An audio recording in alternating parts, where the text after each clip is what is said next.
Welcome to Balancing More Than Books, how games, simulations, and real-world learning are transforming accounting education.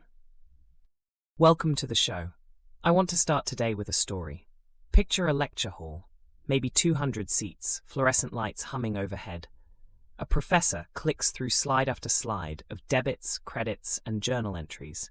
And somewhere in the middle of that room, a student is staring at their laptop screen, not taking notes. Just drifting. Sound familiar? If you've ever sat in an accounting class and felt your brain slowly powering down, you are not alone. And here's the thing. It's not because accounting is unimportant. It's actually one of the most powerful practical skill sets a person can develop. It's the language of business. But somewhere between the textbook and the test, we lose people. Today, we're going to talk about how to bring them back. So why does accounting get such a bad reputation in the classroom? Let's be honest about that first. Accounting is abstract. You're asked to memorize rules for transactions you've never actually made. You're balancing equations for companies you've never worked for. And the feedback loop is slow. You study for weeks, take a test, and only then find out whether any of it's stuck. That's a tough way to learn. Research in educational psychology tells us that passive learning, sitting, listening, copying notes, is one of the least effective ways to build lasting knowledge. And yet, for decades, that's been the default in accounting education. But here's where the story starts to change. Imagine a different classroom. Same students, same concepts, but this time they're not watching a lecture. They're running a company, a simulation. They have to make real decisions. How do we manage cash flow this quarter? Do we take on debt to expand? What happens to our balance sheet if we do? Suddenly, the abstract becomes concrete. Accounting simulations, like custom-built business scenarios, drop students directly into the driver's seat.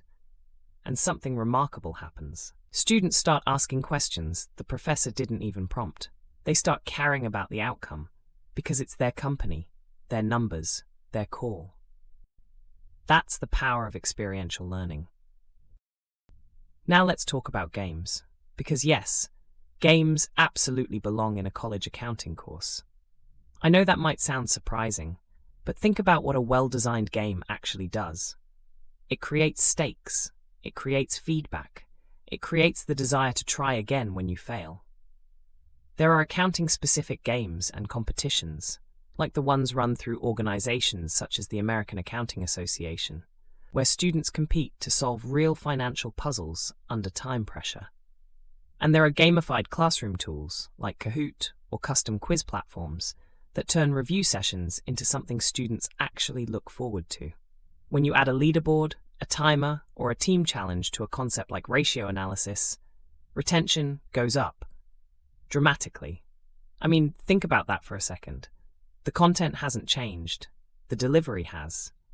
And that changes everything. Stay tuned, more of our story in a moment.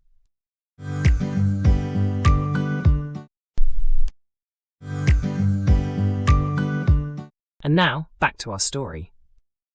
But games and simulations are only part of the story. The other piece, maybe the most important piece, is real-world connection. Case studies, actual companies, actual scandals, actual wins. When a professor walks into class and says, "Let's talk about what happened to Enron," students lean in.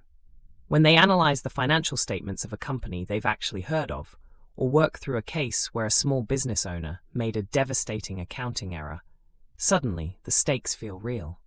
Case-based learning bridges the gap between theory and practice in a way that no textbook exercise can. It says to students, this isn't just an academic exercise. This is the world you're about to enter. And speaking of entering the world, let's talk about what all of this does for career preparation. Accounting firms aren't just looking for students who can pass exams.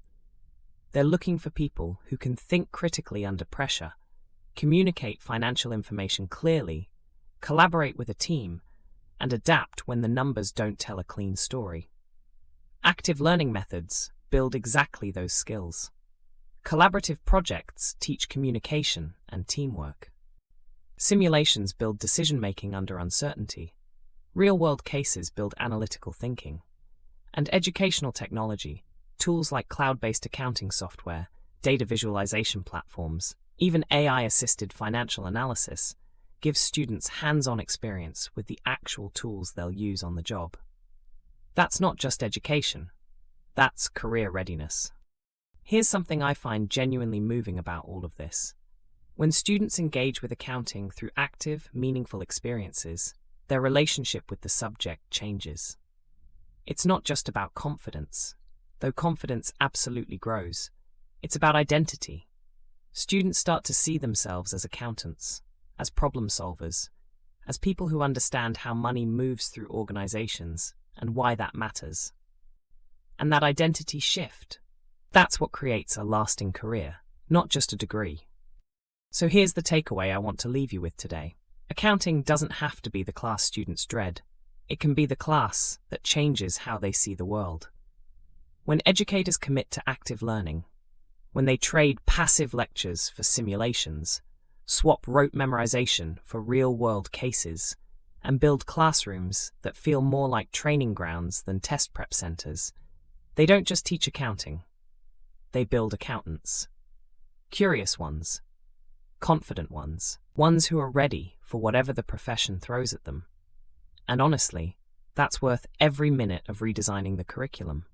The ledger of great teaching always balances out.